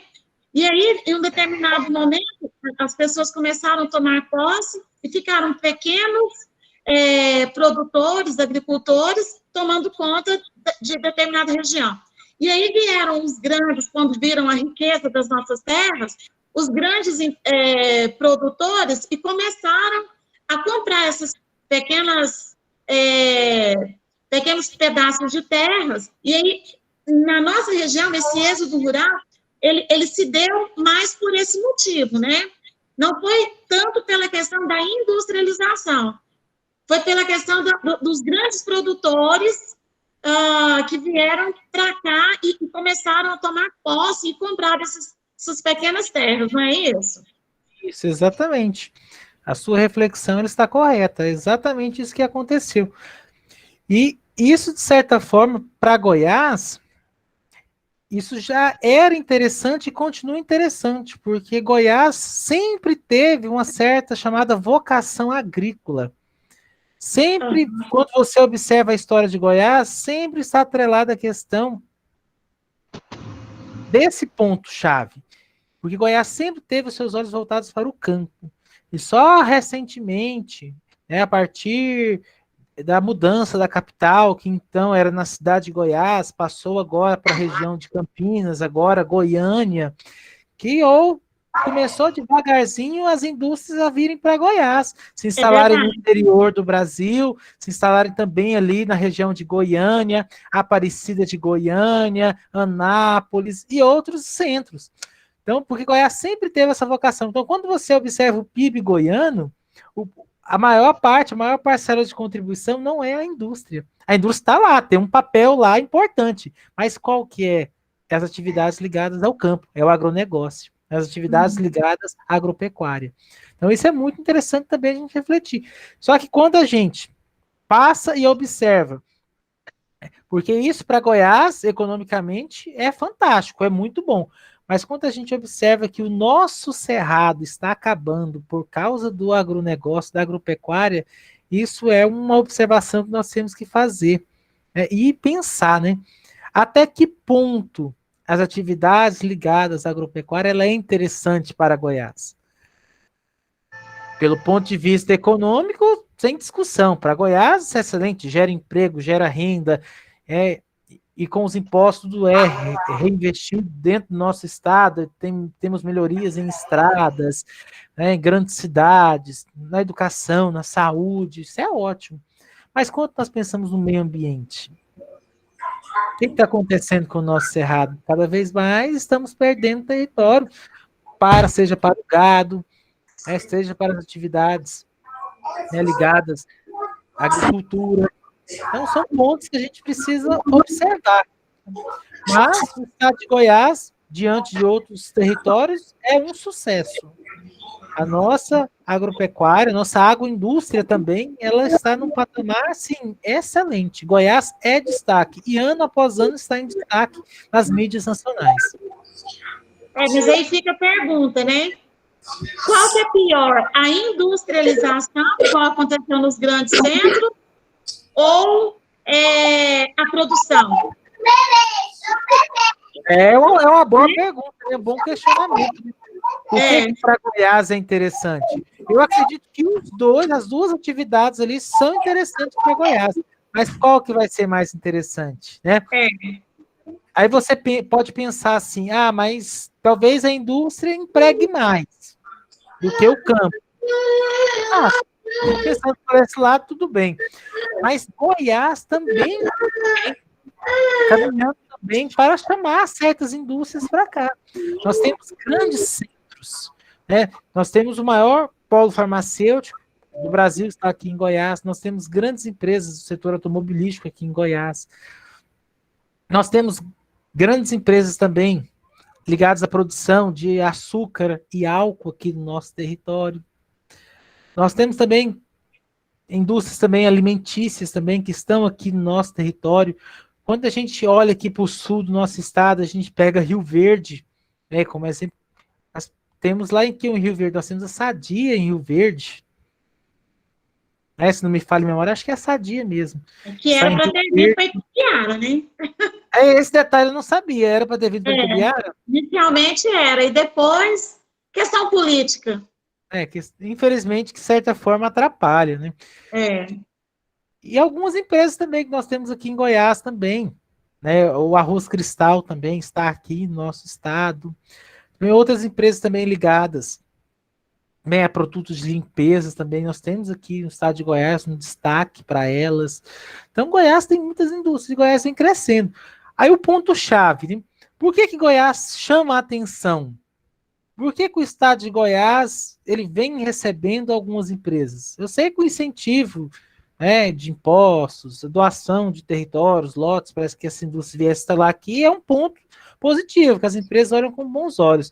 Mas a questão de Goiás é o ponto logístico. Goiás está no coração do Brasil. Então, para você pegar essas mercadorias e espalhar pelo território, é muito mais fácil, muito mais interessante. E Goiás possui grandes rodovias que ligam tanto ao norte, ao sul, o restante da região centro-oeste, sudeste. Então, isso chama a atenção, porque o dono dessa fábrica também, ele pensa nisso também. Qual que é a logística? Existem estradas boas em Goiás, duplicadas, existem mão de obra qualificada para estar, né, suprindo aí a demanda dessas empresas? Então, tudo isso é um ponto que chama a atenção. Né? E Goiás vai crescendo e ganhando... Professor Murilo. Sim. O senhor já começou a falar, mas até uma curiosidade que eu tenho e o senhor já começou a responder. Por que a industrialização ela é maior aqui, por exemplo, no centro-oeste, sudeste, nessa região mais central, vamos dizer assim, do Brasil? Porque a industrialização daqui é muito avançada, né, em comparação às regiões mais afastadas do Brasil. O senhor justifica isso exatamente pela evolução que teve, né, com mais depressa, igual o senhor acabou de falar, as estradas, a mão de obra mais qualificada. Tudo isso influencia a questão da logística, a mão de obra qualificada, a questão dos incentivos também. Só que você tem que observar que Goiás, no primeiro momento, não aparece nem perto desse cenário. Mas ocorre também a ideia de descentralizar tudo isso que estava acontecendo na região sudeste. A região sudeste já não suportava mais aquele volume tão grande de indústrias ali. Já estava ali numa situação que não dava mais. Precisava retirar, precisava descentralizar de São Paulo e região ali. Então, Goiás, o sul de Minas, o norte do Paraná, uma parte aqui de Mato Grosso do Sul, chamou a atenção desses empresários. Vamos levar para Goiás. E Goiás chamava eles para cá devido a algumas isenções de impostos, algumas políticas que atraíam essas empresas para cá. Mas o ponto-chave é a questão da logística, porque a questão da logística atrai e muito essas empresas para cá. E muitas indústrias hoje, pelo que eu posso ter notado, elas vêm procurando se crescer, né, se localizar, se fixar em cidades menores, por exemplo, igual assim, a gente citou, igual Bom Jesus, eu sou de Centralina. Aqui em Centralina, aos poucos, né, vem crescendo, não tem indústria ainda, mas tá tendo uma oferta, né, aqui é uma oferta muito grande, igual o senhor falou, oferecendo terreno, isenção de impostos, para que essas indústrias se fixem aqui na região, nas cidades menores, né? E pelo que eu vejo, essas indústrias estão tendo interesse por essas localizações. Isso é muito importante. E vem também fomentar ali uma oferta de empregos e de renda para aquela população, porque você oferta empregos ali, o comércio local ali, como um todo, ele é alimentado, as pessoas passam a ter um poder aquisitivo melhor, passam a consumir mais, então o dinheiro circula na cidade, então isso é bem visto. Mas você pode pensar assim, nossa, mas por que eles pegar uma cidade assim, do interior, uma cidade pequena? Mas essa é a ideia. É muito importante, né? Para nós aqui, igual eu creio que igual Itumbiara já é uma cidade muito industrializada, mas igual Centralina, Bom Jesus, aqui para Centralina, uma indústria aqui é um avanço econômico gigantesco, né? Porque a cidade tem pouca oferta de trabalho, muitas vezes as pessoas têm que ir para cidades vizinhas. Então, igual o senhor falou, a oferta de trabalho cresce e automaticamente a economia da cidade cresce também. Cresce também é um giro, né? É uma grande roda. Que isso, para as cidades do interior, é fantástico, porque acaba que aquele jovem que antes não tinha planos de permanecer na cidade devido à falta e à oferta de empregos, agora ele acaba fixando aí as suas raízes ali, porque com a chegada dessas indústrias acaba que também chama também as faculdades, as universidades para estarem se instalando ali também. E as empresas, algumas delas, dão alguns incentivos para aqueles profissionais que ingressam em universidades, ou até mesmo concluam o ensino médio. Então, isso também vai girando também a economia, vai melhorando também a questão ali da qualificação daquela população ali que não precisa mais tendo que mudar automaticamente para outros grandes centros urbanos. Murilo, tem alguns comentários aqui no chat, posso ler para você? Pode sim. Então, tá bom. A Flávia comentou assim, indústria é importante para o desenvolvimento do país, né? Nós sabemos que é de extrema importância. Depois a Flávia, de novo, a Flávia está participando bastante, né, Flávia? Com indústrias próprias, produzindo com a nossa matéria-prima, os impostos serão reduzidos e haverá geração de emprego. Muito bem. Certo? Exatamente. Uma boa reflexão. A Thaís colocou assim, temos 490 mil empresas registradas em Goiás. Um número muito bom. Um dado muito positivo. Eu não tenho certeza, provavelmente já pesquisou. Pesquisou, Thaís? Pode falar. Depois ela responde. Eurípides falou assim... Oi? Pesquisei. Então tá bom. Tudo bem. Eurípides falou assim, e pediu para perguntar, como estão os estados que exploraram nestes setores, agricultura, agropecuária, mineração e madeireiras? Como que estão esses estados? Você tem algum conhecimento sobre eles ou não? Deixa eu ver se eu consegui entender. Ele está perguntando assim, dos estados que antes tinham um destaque na agricultura, agropecuária, mineração, como eles estão hoje, atualmente. Isso. Tá, vamos observar Minas. Minas ainda continua em destaque no cenário nacional. Minas, falando sobre a questão da mineração, ela está mais à frente de Goiás, desde a época do período colonial. Nós podemos citar, por exemplo, Ouro Preto, Mariana, ali onde a mineração foi muito forte. É que deu ali base e sustentação para que grandes cidades ali se desenvolvessem. A agricultura de Minas Gerais está bem, está positiva, a agropecuária também, né? A questão das madeireiras, eu não tenho, assim, absoluta certeza sobre Minas Gerais como está, mas eu acredito ali, pela existência ali da Mata Atlântica ali, acredito que deva estar indo muito bem ali, pelo menos com essa exploração. Eu não me lembro ao certo, mas até um pouco tempo a questão da celulose em Minas Gerais estava em destaque. Eu não consigo me lembrar e afirmar com certeza. Mas também é interessante também, fomenta também grandes recursos para a região e para o estado.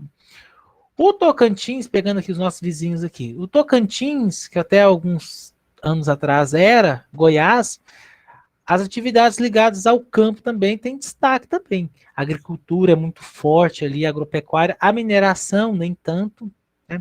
A questão das madeireiras também não chama muito atenção naquela região, mas quando você avança mais ao norte, você já tem um grande avanço, principalmente ali na região do Pará, mas isso também tem um lado negativo também, que muitas das vezes são grandes derrubadas ilegais ali da Mata Amazônica. Pegando nosso vizinho aqui, Mato Grosso, ao lado de Goiás, sempre batendo os recordes em atividades ligadas ao campo. Mato Grosso do Sul também não fica atrás. São Paulo também, interior de São Paulo, principalmente ali na parte oeste de São Paulo, também tem destaque nas atividades ligadas à agricultura, agropecuária. Setor de mineração, São Paulo não é muito forte, madeireiras um pouco. O Distrito Federal quase não tem essas atividades, né, devido à sua dimensão territorial, é muito pequena.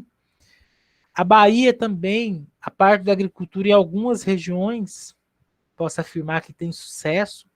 Mineração na Bahia não é muito forte. Mineração também não é muito forte. O Paraná, a agricultura do Paraná é forte. A agropecuária também, a mineração não é muito forte. A questão das madeireiras do Paraná já é um pouco mais forte, já se destaca, né? E acredito que em outros estados continuam bem, né? O Rio de Janeiro, as atividades ligadas à agropecuária no Rio de Janeiro não são tão fortes, mas nós já temos outras atividades, principalmente ligadas à mineração, questão do petróleo também, que é muito importante, né, na cidade do Rio de Janeiro, ali no litoral. O Espírito Santo também tem um destaque ali, por estar ali no litoral, também atividades ligadas à mineração, agricultura, agropecuária também, né? Eu acredito que são os estados assim, que estão mais próximos ali, que da nossa realidade de Goiás aqui.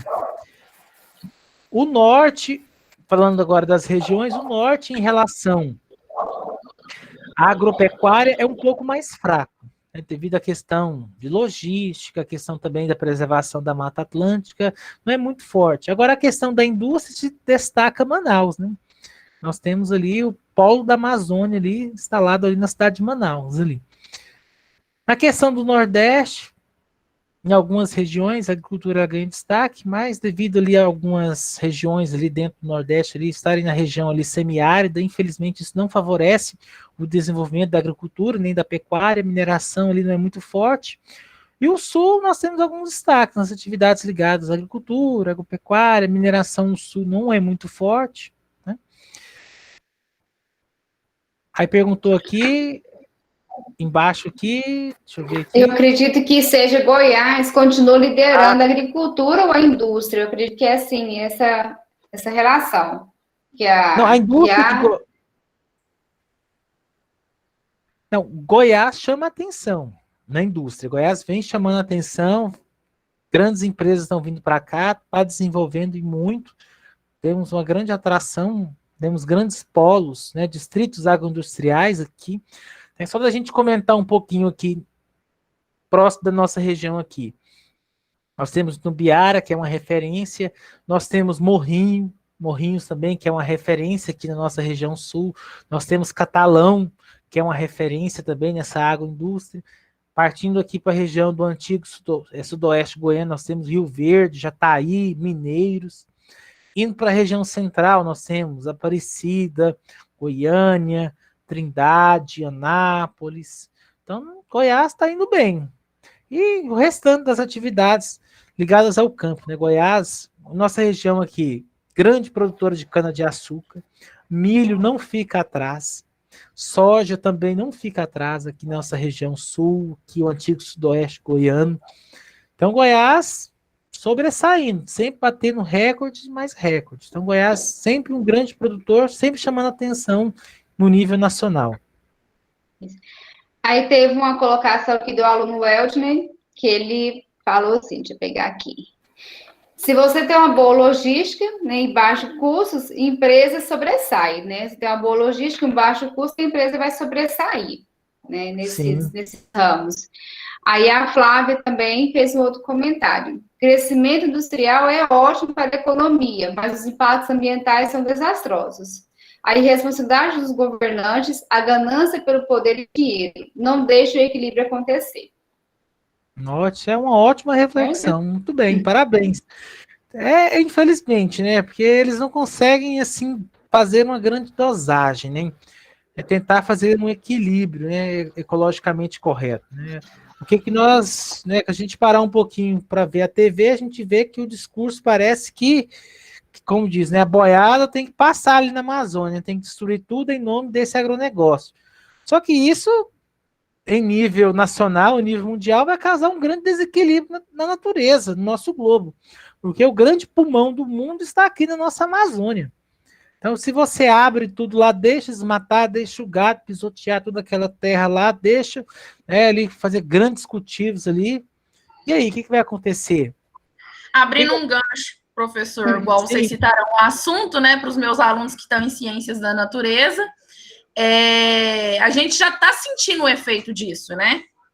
Sim. Todos nós observarmos, nós já estamos sentindo o efeito disso, da ganância e da necessidade por não pensar na natureza e só pensar no dinheiro, a gente já está sentindo o efeito disso, principalmente nós aqui dessa região, porque é muito importante na Amazônia para as chuvas, né? A Amazônia é importante para as chuvas que vão para São Paulo, que passam aqui por Minas e que vão para o Centro-Oeste.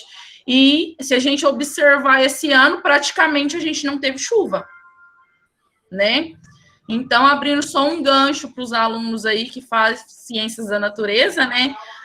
Tem os benefícios? Sim, tem os benefícios econômicos que vão girar, né, a economia do país. Mas a gente também vai ter os prejuízos. Então, a gente precisa encontrar uma forma de equilibrar, né, tudo isso. De como se diz, lógico, não tem como totalmente a gente findar totalmente os prejuízos, mas há formas da gente amenizar, né? Justamente, é uma boa reflexão. E também essa questão da Amazônia também interfere na nossa região aqui, no nosso cerrado também, que vai interferir, né, quase que um efeito dominó no Brasil e no mundo. E sabemos que chuvas fazem falta, e como fazem falta. Murilo, Oi, pode concluir. Não, depois eu faço a pergunta para você, do aluno. Porque quando a gente pensa assim, né? O nosso cerrado, ele tem uma importância enorme, porque o cerrado, ele faz a transição da Mata Amazônica para a Mata Atlântica, e o nosso cerrado também está destruindo, né? Já o nosso cerrado está quase acabando. Aí vai agora acabar a Mata Amazônica. A Mata Atlântica, coitada, já quase... a sua originalidade já quase não existe quase nada. Então, imagina, está acabando tudo. Isso afeta a nossa vida diária, a natureza também. Quantos animais aí já estão em extinção, outros já desapareceram. Grandes árvores, os passarinhos, então, tudo isso influencia. Né? A gente pensa só em nós, né? Agora vem a principal pergunta, né? Tudo isso tem um preço. E quem vai pagar? Só para complementar a pergunta aqui, Murilo, aí depois, se você quiser fazer suas considerações finais, nós estamos abusando demais de você hoje. Não, mas tá bom, o debate tá bom. Eu acredito que os alunos, eles não estão querendo ir embora, não. Né? Acho que é para complementar a pergunta que o senhor fez, né, com relação àquela dos setores da agricultura, da agropecuária, mineração e das madeiras, né, madeireiro. Ele perguntou aqui, deixa eu pegar aqui. A possibilidade desses recursos que você já explicou aí anteriormente, né, acabarem ou diminuírem como ouro, como foi com ouro, ou Sim, não? pode ocorrer sim, porque nós sabemos que alguns elementos dentro da natureza, eles não são eternos. Dependendo ali da dosagem que você retira, vai acabar. Então, você precisa ter um cuidado, pode acabar. Então, você já observa que a oferta de ouro, cada dia, está se diminuindo. De algumas pedras preciosas que antes a gente encontrava com maior volume, estão também diminuindo. Mas sabemos também que temos regiões inexploradas. Tanto é que a Amazônia é um desejo de muitos ali estarem fazendo uma exploração de alguns minérios ali. Há esse desejo e é antigo. Nós temos aqui algumas leis que estão protegendo, mas a qualquer momento essas leis podem cair. Isso vai dar um efeito assim que eu não entendo muito essa parte de ciências, não, mas eu acredito que vai acontecer um grande desequilíbrio aqui na nossa situação, aqui na nossa região. Vai. Uma verdadeira catástrofe que acaba, né, nos prejudicando, não deixa de nos afetar.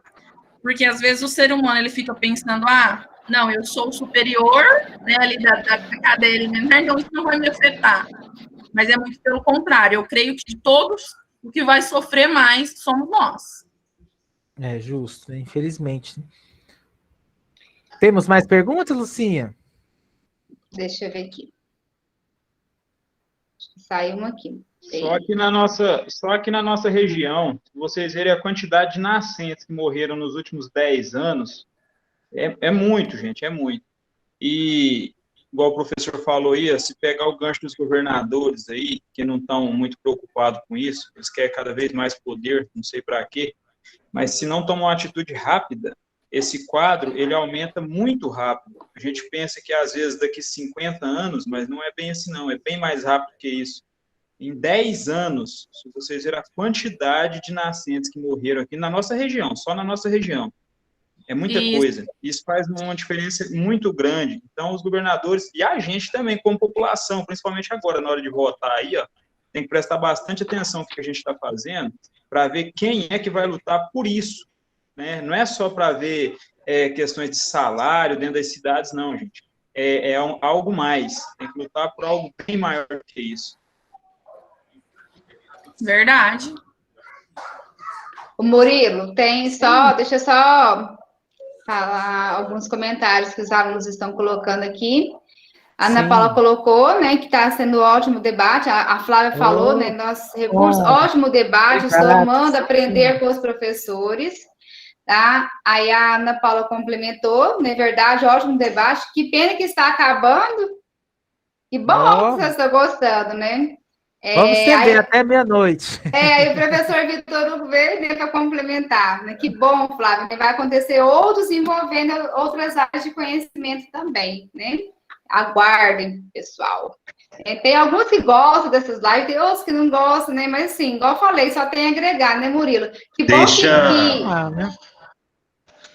Deixa o comentário desse aluno aí, eu gostei muito, que foi bem propício para essa época que a gente está vivendo de eleição, que está uma bagunça, pelo menos aqui em Tubiara está uma bagunça, está uma loucura, e é muito difícil a gente ver candidato falando de proposta para o meio ambiente também, né? É muito, muito difícil. Então, o comentário dele foi muito propício, muito, muito bacana, porque a gente tem que analisar isso sim, em cada uma das cidades que a gente mora, sabe? Porque é nossa responsabilidade. E se a gente colocar alguém lá, a gente tem que cobrar depois. Porque se a gente vê em esfera federal, o que está acontecendo e ninguém está fazendo nada. E está só agravando, só piorando cada vez mais. Olha o caso da Amapá, que a gente pode citar e tudo mais, certo? Então, o comentário dele, eu queria até dar os parabéns para ele, que foi muito propício para a época que a gente está vivendo. Murilo, se você quiser fazer suas considerações finais, pode fazer. Senão a gente toma muito seu tempo também. Não, tranquilo. Mais algum aluno gostaria de comentar, fazer alguma pergunta? Tá tranquilo? Gostaram? Alguém gostaria também de estar comentando, antes da gente encerrar, algum Compreender, aluno, né, pessoal, aluna, nosso foco compreenderam? principal, né, que foi essa proclamação, não tem como, né, Murilo, às vezes de fugir de assuntos que vão surgindo, né, tem que realmente complementar, porque faz parte, né, tudo isso que foi falado aí, desmatamento faz parte dessa industrialização que vai crescendo e vai desmatando, né, essas riquezas, então tudo isso aí faz parte, então um vem a complementar o outro, né? Então, acaba que envolve outras áreas aí também nesse meio, outras áreas de conhecimento. Exatamente. Tudo tem um grande efeito, né? E, como eu sempre falo, né, para os meus alunos, a maior arma dentro de uma democracia, sem sombra de dúvidas, é o voto, né? Então, o voto é algo que a gente não pode nem pensar de hipótese alguma, a gente tem que, né, tirar essa ideia dessa concepção que foi criada há alguns anos que a política só deve ser votada, você só deve ir lá votar mediante alguma retribuição, né, receber algum prêmio, receber algum favor. Não é assim, né, que a coisa acontece, né? Nós temos que parar e refletir mais um pouquinho, né? Tanto que o voto ele é importante. Eu digo que o voto ele não é nenhuma obrigação, né? Eu acredito que o voto foi um direito e foi conquistado a duras penas. Se você parar um pouquinho e refletir sobre a história do voto aqui no Brasil, você vai verificar que foi uma luta. Foi uma luta para que todos os homens pudessem votar. Depois foi uma outra luta para que as mulheres pudessem votar. E hoje eu vejo que há uma luta muito grande, uma luta que precisa ganhar mais força, que é a questão da participação feminina nas câmaras municipais, na Câmara dos Deputados, no Senado. Só para vocês terem uma ideia, quantos anos da nossa história de república, mais de 100 anos, para termos uma mulher presidente. Então, nós precisamos de mais mulheres ali no maior cargo do nosso executivo. Só para vocês terem ideia, hoje nós temos só uma governadora de estado que é mulher. Nós temos o quê? 26 estados no nosso território e um distrito federal. Então apenas temos uma mulher. Então nós temos que melhorar essa participação feminina, nós temos que repensar, nós temos que participar ativamente. Então todos nós temos uma parcela de contribuição. Então eu acredito que agora é a vez das mulheres. Vamos juntos, vamos lutar. Foi difícil conquistar o voto, foi. E agora vamos lutar para eleger mulheres. E tentar mudar um pouquinho a história desse país. Nós precisamos mudar. Do jeito que está, não está legal. Essa corrupção, do jeito que está aí, nós precisamos melhorar. Tivemos grandes avanços, mas nos últimos tempos, grandes retrocessos. Então, nós precisamos avançar, nós precisamos ver o que é o melhor para nós, e domingo temos mais um poder de decisão, que é através do voto, e que o melhor vença, e que você não seja convencido a votar em determinado candidato, né, em troca de uns R$50, de uns R$100, que lá na frente você vai ver a consequência desse R$50, desses R$100 que você recebeu na calada da noite da véspera da eleição. Então, valorize o seu voto. Voto não tem preço, né? Voto tem consequência. Então vamos juntos, né? Mudar um pouquinho a nossa história. Eu sei que nós somos, né, pequenos, somos quase que grãozinhos de areia frente a um oceano, mas é assim que nós vamos mudar, é devagarzinho que a coisa acontece, né? E vamos sempre estar lutando. Então, gostaria de agradecer a Lucinha por ter me convidado, a oportunidade também, os colegas professores também que estão aqui participando, também a vocês, alunos, que estão aqui participando ativamente. Eu sei que esse regime de aulas online não é legal, né? Mas, infelizmente, a atual situação do nosso país, do mundo, né? Temos que conviver com essa situação. Eu sei que o contato físico na escola, como éramos, é bem mais interessante do que esse sistema online, mas tudo tem um propósito, né? Deus quis que nós passássemos por esses probleminhas, mas logo, logo a gente vai vencer.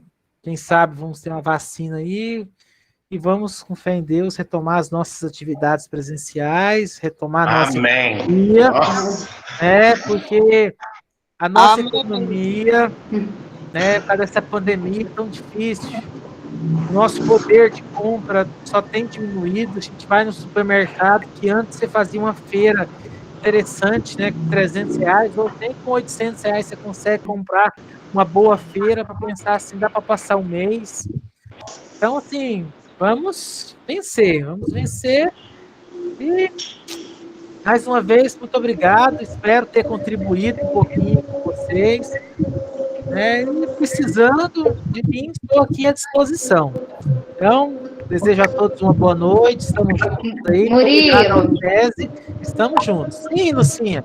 Deixa só, tem até alguns comentários aqui. Deixa eu só falar rapidinho, então. Eurípides falou que amou, né, dividir esse momento com todos. O Elgin está agradecendo, né, por você ter dedicado o seu tempo conosco aqui, tá? A gente tem mais aqui, peraí. O Paulo falou que amou a live, foi muito produtiva, tá? O Francisco James também falou que foi um ótimo debate, gostou muito. Então, já que esses meninos gostaram muito, né, meninas? Hudson, fecha seu microfone, por favor. Já que esses meninos gostaram muito, nós poderíamos convidar o professor Murilo para a Consciência Negra, né? O que vocês acham? Assim, vivo, né? Para não dar um jeitinho dele escapar. Né, Murilo? Bom, muito bom mesmo. Pois então, a gente pode trocar essa ideia depois. Amanhã eu procuro você para a gente conversar. Podemos trabalhar também, é muito interessante esse tema da consciência negra. É uma pausa, né? Nossa reflexão, um dia, né? A gente sabe que todos os dias a gente reflete sobre a questão da consciência negra, mas quando a gente para tentar assim, entender essa questão desse preconceito racial dentro da nossa sociedade, a gente tem que ir lá nas origens, né? Verificar por que temos esse preconceito, né? E assim, só antecipando um pouquinho assim, sobre essa questão da consciência negra, né? Muita gente se pergunta, né, por que só no Estado brasileiro, né, houve essa presença de tantos negros aqui no nosso território? Saíram da África, os portugueses foram lá, pegaram os negros e trouxeram para cá. Por que você não observa nisso na Argentina, no Uruguai, na Venezuela, em outros territórios, né? Por quê, né? São alguns questionamentos que a gente faz, né? Por que Portugal pensou em trazer? Então, assim, a gente tem que verificar os fatores, né? Essa pergunta, caso seja possível, para que eles tragam a resposta na semana que vem. Sim. Podem pesquisar, né? Os alunos pesquisarem e trazer para o nosso próximo debate, se der certo, né? Na semana que vem. Sim, vamos discutir sobre isso, né? Por que o Brasil, né? E discutir também os conceitos, né? Que eu gosto de trabalhar em Estado. Esse conceito de negro e preto, que é um conceito, assim, que está em debate, né? E temos até alguns movimentos, né? Que defendem, né? Serem chamados e se identificarem como pretos, como era antigamente, não como negro, né? Porque a gente for observar o significado das palavras, principalmente a Lucinha, que é da área de letras, vai verificar, fazer um estudo aí, que negro, né, pegando ali no dicionário ali, tem um significado bem negativo, né?